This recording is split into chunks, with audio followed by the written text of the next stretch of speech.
হিজামাতে কি উপকার আছে, ইসলামে হিজামা চিকিৎসা সম্পর্কে কি বলে? ভাই, হিজামা হলো সুন্নাহ সম্মত একটা চিকিৎসা। কি সম্মত চিকিৎসা? নবী করিম সাল্লাল্লাহু আলাইহি সাল্লাম কিছু ট্রিটমেন্টের জন্য নির্দেশনা দিয়ে গেছেন, তিনি নিজে সেই ট্রিটমেন্ট গ্রহণ করেছেন। এর ভিতরে একটা হলো কি? হিজামা।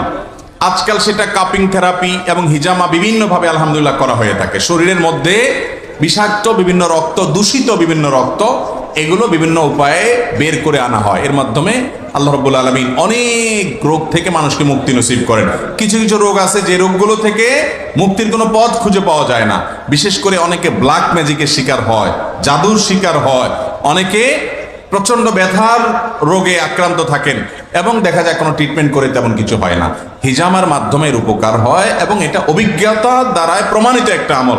আমি নিজেও হিজামা করিয়েছি আলহামদুলিল্লাহ। নবী করিম সাল্লাল্লাহু আলাইহি সাল্লাম হিজামা করতে উৎসাহিত করেছেন। সুন্নাহ সম্মত একটা ট্রিটমেন্ট এবং চিকিৎসা। বিধায় হিজামা যাদের অসুস্থ বোধ করেন অথবা প্রয়োজন অনুভব করেন তারা হিজামা করাবেন, ভালো এবং এক্সপার্ট যারা আছে তাদেরকে দিয়ে, কারণ এটা সুন্নাহ সম্মত ট্রিটমেন্ট। এটা কোনো কুসংস্কার না।